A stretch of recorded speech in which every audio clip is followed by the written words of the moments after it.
Assalamualaikum warahmatullahi taala wabarakatuh. Masih di acara Talks Time di Time TV. Kali ini kita akan mengundang dan membahas soal sebuah pemikiran tokoh yang ada di Kabupaten Malang, yang juga menjadi wakil masyarakat Kabupaten Malang. Di acara Talks Time ini akan mengangkat tema 1 jam mengenal pemikiran Didi Gatot Subroto. Siapa beliau? Kali ini akan dikupas tuntas di Talks Time bersama beliau.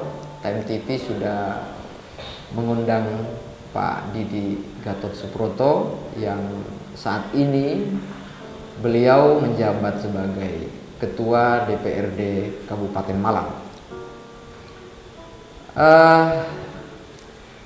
Dalam kerangka pemikiran sosok Didi Gatot Subroto ini memang tidak baru di politik, tetapi sudah bergelimang di dunia politik, dan ini menjadi inspirator bagi kaum milenial saat ini di sektor politik, karena sosok Didi Gatot Subroto ini masih muda tetapi sudah cemerlang di sektor politik. Kali ini kita akan banyak membahas seperti apa pemikiran Didi Gatot Subroto dan seperti apa kehidupan sehari-harinya, pemikirannya terutama soal bagaimana mengembangkan dan bagaimana menjadi sosok seorang politisi. Selamat datang Pak Didi Gatot Subroto di Time TV di acara Talks Time ya. Kita akan mengenal dan seperti apa pemikiran Pak Didi. Kita selamat datang dulu ketemu di Talks Time. Pak Didi, bisa kenalkan dulu ya, seperti apa? Assalamualaikum warahmatullahi wabarakatuh. Salam sejahtera, Om Swastiastu, Salam Rahayu, Merdeka. Saya Didi Gatot Subroto, dan saya diberikan kesempatan lahir pada tanggal 25 November tahun 1969. Tentunya dengan setengah abad usia saya, dan selama berproses saya diberikan beberapa kesempatan. Satu, saya memiliki 1 istri, tentunya 2 anak. Yang satu alhamdulillah sekarang sudah beraktivitas sebagai dokter muda di salah satu rumah sakit swasta di Kediri. Yang nomor 2, dia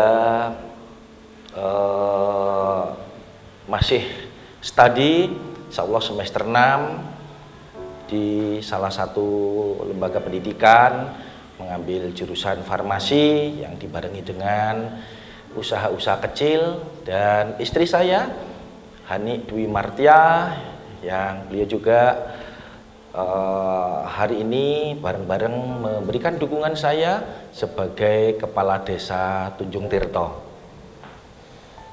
Usia memang sudah bukan tua ya, tapi wajah ini sangat milenial dan menjadi politisi. Pak Didi, Anda berlatar belakang aktivis, kepala desa, menjadi wakil rakyat, dan juga sampai detik ini menjadi ketua DPC PDI Perjuangan Kabupaten Malang, dan muncernya saat ini menjadi ketua DPRD Kabupaten Malang. Nah, apa yang melatar belakangi Anda hingga detik ini dengan usia muda sudah menjabat ketua DPRD, ketua DPC, dan Anda tergolong masih muda di politik. Terima kasih tentunya pada teman-teman Time Indonesia TV. Yang pertama yang melatar belakangi saya, artinya bergerak di politik, artinya perjuangan tidak hanya di tindakan-tindakan praktis. Artinya beberapa saat yang lalu kami mulai tahun 97 di usia 26 tahun sampai 2014 saya diberikan kesempatan untuk memimpin desa, yaitu Desa Tunjung Tirto, Kecamatan Singosari. Alhamdulillah melalui sarana itulah yang akhirnya memberikan kesempatan pula saya mendapatkan kepercayaan dari teman-teman untuk masuk pada dunia pergerakan. Salah satu diantaranya melalui Abdesi, Asosiasi Kepala Desa, Parada Nusantara, yang dimana kala itu kami bersama-sama berjuang di dalam rangka memberikan dukungan kepada pemerintah kabupaten utamanya dan Indonesia secara umum terkait dengan bagaimana dana desa itu bisa diberikan. Alhamdulillah selama proses 15 tahun kami berjuang bareng-bareng, akhirnya memberikan semangat untuk meniti karir di berikutnya. Pada tahun 2014 di akhir penghujung saya menjadi kepala desa, saya berkesempatan juga 2 periode ya? 2 periode dengan 17 tahun kami bekerja. 17 tahun kami bekerja. Nah, di akhir penghujung kepala desa saya berkesempatan diberikan melalui Partai Demokrasi Indonesia Perjuangan memberikan kesempatan saya untuk masuk pada dunia politik praktis. Alhamdulillah kesempatan itu adalah kesempatan emas tentunya sebagai salah satu kader partai, maka ada satu hal yang harus saya lakukan. Pertama, ada sebuah keseriusan, yang kedua konsistensi, yang ketiga adalah kejujuran. Apabila tiga hal itu menjadi modal Anda di politik. Iya, itu aja. Kejujuran, terus edukasi, dan juga yang jelas karena Anda pernah menjabat sebagai kepala desa, sudah biasa membaur dengan masyarakat. Insya Allah itu yang... Nah, modal itulah investasi sosialnya yang akhirnya terpilih menjadi wakil rakyat. Ya. Nah, Anda di politik itu apa yang melatar belakangi kenapa semangat di politik, akhirnya nyalon menjadi dewan? Ya. Salah satu diantaranya adalah berjuang. Berjuang itu banyak cara, tetapi secara praktis melalui masuk di parlemen, artinya walaupun itu di tingkat daerah, itu satu-satunya cara yang mungkin bisa saya lakukan agar saya bisa berekspresi lebih jauh di dalam rangka memperjuangkan isi batin saya di dalam rangka membangun teori yang saya miliki, saya wujudkan dalam bentuk kegiatan-kegiatan praktis bersama masyarakat di bawah. Pemirsa Time TV masih di acara Talk Time kali ini. Jadi siapa Pak Didik Gatot Subroto yang masih muda, sudah cemerlang di sektor politik. Dia ternyata juga berangkat dari kepala desa yang bisa membaur bersama masyarakat, yang akhirnya dia terjun di politik dan akhirnya saat ini menjadi ketua DPRD Kabupaten Malang. Akan lebih lanjut lagi, kenapa sosok Didik Gatot Subroto ini bisa cemerlang di politik, apa yang dilakukan, seperti apa investasi sosial yang sudah dibangun. Ini menjadi motivasi bagi kita semua bahwa di politik tidak instan, ternyata penuh dengan perjuangan yang harus ditekuni, harus bersikap jujur dan adil dalam menyikapi, dekat dengan masyarakat. Seperti apa perjalanan Didik Gatot Subroto selanjutnya? Kita lanjutkan di tayangan selanjutnya.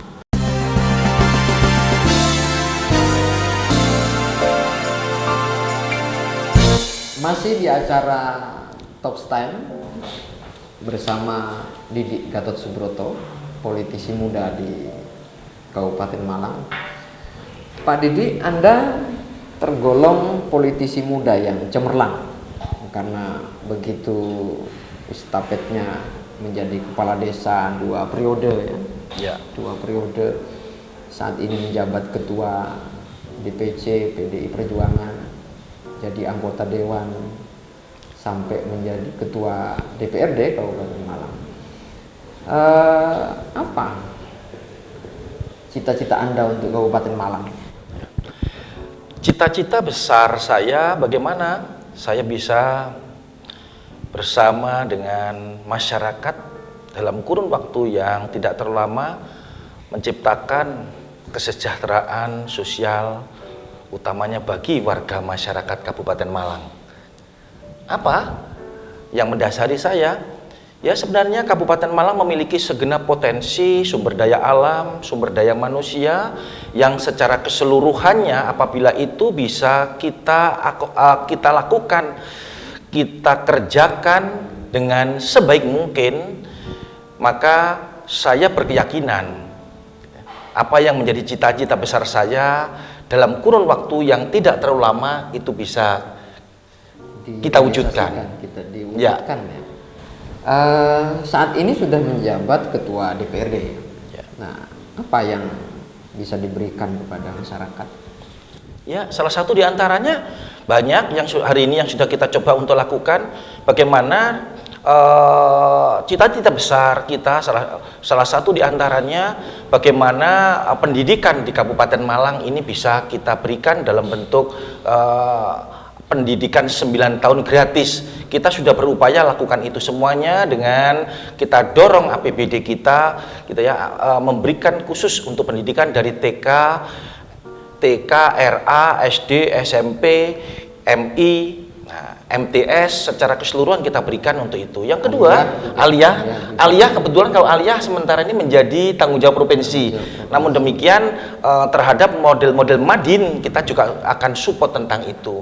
Kesehatan pun juga demikian. Kesehatan kita sudah mencoba berikan beberapa pos anggaran yang cukup dengan harapan bagaimana kelas 3 kelas 3 khusus bagi warga yang tidak mampu nanti kita berikan pelayanan gratis sehingga secara keseluruhan pendidikan, kesehatan tentunya kalau ini bisa kita sinergikan, kita bisa lakukan dengan baik, menata postur anggaran kita dengan baik, insya Allah itu bisa kita wujudkan. Itu realistis karena PDI Perjuangan sebagai pemenang pemilu di Kabupaten Malang dan anggota dewannya mendominasi. Ya. Nah, itu yang telah direalisasikan. Kalau misalkan Anda politisi, dari aktivis, kepala desa, legislatif sampai sekarang jabat ketua DPRD, apa pemikiran brilian Anda untuk kemajuan Kabupaten Malang yang akan direalisasikan? Ya. Awal kepala desa, karena kepala desa artinya dari basic yang terbawah, maka sebenarnya apa sih sebenarnya keinginan dasar? Satu, potensi alam.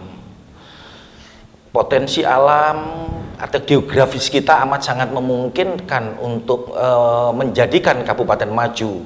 Salah satu diantaranya kita punya bandara, kita punya laut, kemudian kita punya lahan-lahan pertanian, kita juga masih punya sumber daya manusia yang cukup, kita punya lembaga pendidikan tinggi yang cukup banyak.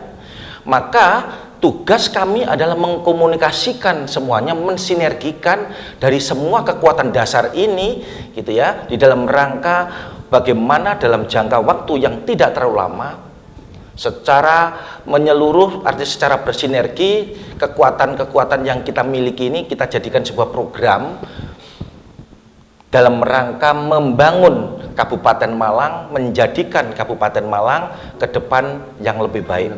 Kabupaten Malang ini punya banyak destinasi wisata yang cukup Ya. luar biasa. Wilayahnya terbesar setelah Banyuwangi. Ya. Anda sebagai wakil rakyat sekarang bagaimana dan apa upaya yang sudah dilakukan untuk meningkatkan dan memajukan destinasi wisata bukan hanya di level nasional tapi Ya. di internasional? Ya, salah satu diantaranya yang pertama mendorong desa-desa yang memiliki sumber daya alam agar mereka menciptakan inovasi-inovasi, gitu ya, inovasi-inovasi di dalam mengcreate bagaimana sumber daya alam di lingkungan desa tersebut bisa dimaksimalkan, ya, bisa dimaksimalkan sehingga di sana bisa menjadikan buah karya yang cukup potensial. Salah satu diantaranya yang hari ini sedang berkembang seperti Malang Barat ada Pujon, Malang Selatan ada Kebon Pring, kemudian ada beberapa lagi di wilayah Gondang Legi. Nah, itu yang sementara kita dorong. Apa yang harus kita dorong untuk berikutnya? Kebijakan.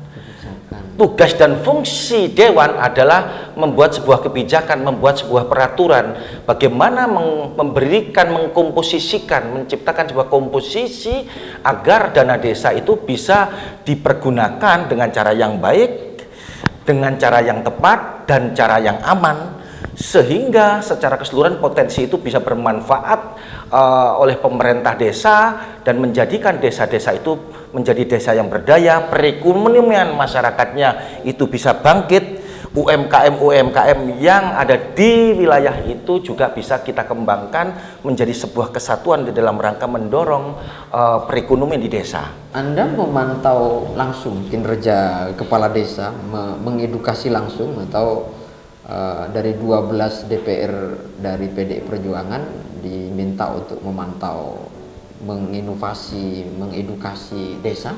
Ya, di samping karena saya sebagai kami diberikan kesempatan sebagai ketua DPR, maka edukasi itu tidak hanya saya berikan kepada 12 anggota DPR yang ada dari PDI Perjuangan saja, tetapi kami juga membagi habis terhadap saudara-saudara kami dari fraksi-fraksi lain. Iya, sehingga bagaimana inilah yang sebenarnya sebagai jalinan menciptakan sebuah komunikasi, kehangatan komunikasi politik melalui yang namanya AKD, alat kelengkapan dewan. Alat kelengkapan dewan inilah yang pada saat ini kita berikan porsi sesuai dengan tugas pokok fungsinya. Ini adalah awal daripada konsep membangun bagaimana pemerintahan Kabupaten Malang ini akan lebih bagus. Di Kabupaten Malang itu ada dua kultur yang dominan, nasionalis, religius. Ya. Nah, ini tanggung jawab Pak Didik ya untuk bagaimana meminimalisir konflik, memberikan edukasi, memberikan kedamaian selaku wakil rakyat. Ini kan perlu pemikiran yang sangat brilian. Ya, ya. Memang kita arti Kabupaten Malang ini sangat plural. Artinya bahwa dengan komposisi apa yang disampaikan tadi, konsep membangun sebuah konsep itu memang tidak mudah, tetapi alhamdulillah dengan beberapa hal yang saya lakukan, artinya dengan memberikan kepercayaan kepada seluruh teman-teman yang ada di alat kelengkapan DPR, berkomunikasi dengan saudara-saudara kita yang ada di jajaran vertikal, mulai dari Kapolres, Pak Dandim, Bupati, kemudian tokoh-tokoh agama, kemudian tokoh-tokoh masyarakat, secara berkesinambungan. Ini adalah modal dasar bagaimana menciptakan suasana nasionalis dan religius di Kabupaten Malang ini bisa kita pertahankan. Pemirsa Time TV masih di Talk Time bersama Didik Gatot Subroto. Pemikiran Didik Gatot Subroto. Selanjutnya, Kabupaten Malang ini kulturnya adalah nasionalis dan religius. Bagaimana memadukan dan mempertahankan, memberikan edukasi, program-program yang layak pada dua kultur ini tidak mudah. Namun Didik Gatot Subroto ini mampu mendinamiskan dua kekuatan itu, dan beliau sosok yang diterima baik itu di kalangan nasionalis maupun religius. Seperti apa dan apa yang dilakukan oleh Didik Gatot Subroto, kita rehat sejenak.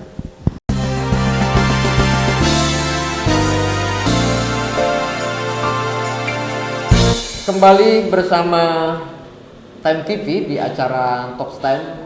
Kali ini 1 jam mengenal pemikiran Didik Gatot Subroto. Tadi sudah banyak diulas soal. Nah, Pak Didik, ini Kabupaten Malang ini yang menarik adalah dua kekuatan kultur ideologis, religius dan nasionalis. Nah, ini yang menjadi dinamika cukup baik di Kabupaten Malang.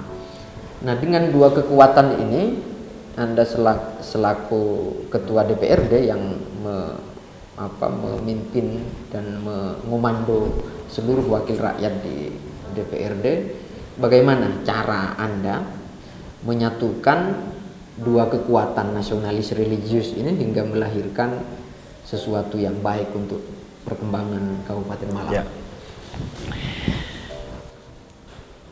Dua kultur, artinya menyatukan dua kultur ini menjadi pekerjaan yang menurut saya ya boleh dikatakan berat-berat, tidak, tetapi bagaimana cara membangun komunikasi? Kunci utama adalah membangun komunikasi. Nah, membangun komunikasi itu harus intens, kemudian menempatkan masing-masing person itu juga harus tepat. Nah, maka pada saat kita bisa mengkomunikasikan keduanya, wah insya Allah lah. Artinya bagaimana terhadap teman-teman yang nasionalis, maka kita harus memposisikan saudara-saudara kita pada porsi yang seharusnya beliau kerjakan. Tetapi bagaimana dengan saudara-saudara kita NU, maka di Nahdlatul Ulama ya kita harus ikut bisa melaksanakan apa yang menjadi tuntutan dan harapan para kiai. Tentunya kita harus tawadu, kita tetap nensewu, santun. Kemudian bagaimana dengan teman-teman Muhammadiyah? Nah, maka karena teman-teman Muhammadiyah ini mengedepankan sebuah konsep pemikiran beliau yang cemerlang, nah ini yang harus kita akomodir. Sehingga apabila kita bisa mengkreat menjadikan satu, bagaimana berpikir yang maju, tetapi bagaimana kita bisa melaksanakan kewajiban-kewajiban berpikir dengan tidak meninggalkan ibadah. Semangat nasionalis itu harus kita kedepankan. Apabila 3 kekuatan besar ini kita bisa bangun, wah insya Allah Malang ini sebenarnya wujud gitu ya, wujud mulai dari guyupnya, rukunnya, damai, tingkat religiusnya tinggi. Nah, semuanya itu bisa berjalan bersama-sama seiring sejalan dengan pemikiran-pemikiran para tokoh-tokoh pendahulu kita tentunya. Itu salah satu yang Anda bangun untuk bersinergi membangun Kabupaten Malang ya? Sebenarnya ini adalah pemikiran dan pekerjaan yang tidak mudah gitu. Karena menyatukan kelompok-kelompok nasionalis, religius ini kan bukan barang yang mudah. Walaupun pada kenyataannya ini adalah kekuatan Indonesia. Kekuatan Indonesia ada nasionalis dan ada religius. Nah, pendekatan dan pemikiran yang lahir dari Anda itu bagaimana realisasinya? Buktinya saya beberapa kali mempertemukan para tokoh-tokoh, artinya bagaimana tokoh-tokoh Muhammadiyah, tokoh-tokoh Nahdlatul Ulama, teman-teman tokoh-tokoh nasionalis untuk duduk satu meja di dalam wujud kerja bareng di dalam membangun sebuah kesejahteraan Kabupaten Malang. Salah satu di antaranya saya bisa hadir pada saat pengajian-pengajian besar yang diadakan sebagai penggagasnya saudara-saudara kita dari kaum Nahdien. Tetapi saya juga bisa menghadirkan saudara-saudara dari Muhammadiyah dalam mengekspresikan wujud gerakan nyatanya, amar ma'ruf nahi mungkarnya dalam wujud-wujud kegiatan yang hari ini dilakukan oleh pemerintah Kabupaten Malang, wujudnya kerjasama dengan Muhammadiyah. Nah, dengan Universitas Muhammadiyah, artinya pada saat kita berbicara atau mengawinkan antara pemerintahan dengan lembaga pendidikan, ini kan wujud konkret sebenarnya. Bagaimana dengan teman-teman nasionalis? Nah, bapak-bapak, artinya saudara-saudara nasionalis kita dudukkan bareng-bareng, mereka bisa secara bersama-sama membangun sebuah kesatuan ini, mewujudkan dalam bentuk program bareng dalam gerakan bagaimana memajukan Kabupaten Malang. Setelah Anda sukses menjadi ketua DPRD saat ini, Anda secara tidak langsung sudah dipercaya oleh partai, dipercaya oleh masyarakat, dipercaya oleh kader untuk memimpin Kabupaten Malang, menjadi calon wakil Bupati Malang bersama Haji Muhammad Sanusi untuk pilkada yang 2020 nantinya. Nah, apa kira-kira yang akan Anda usung untuk kemajuan Kabupaten Malang jika nantinya dipercaya oleh masyarakat? Ya. Saya melihat banyak potensi, seperti yang saya sampaikan di depan, bahwa kita punya banyak potensi sumber daya alam, kita punya banyak potensi sumber daya manusia. Saya pengen bagaimana Malang dalam waktu yang tidak terlalu lama, Malang ini menjadi Malang yang maju, Malang yang damai, Malang yang penuh dengan kemakmuran.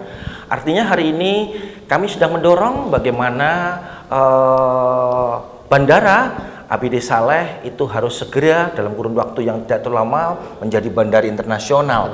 Malang artinya Pakis Kepanjen harus segera kita wujudkan.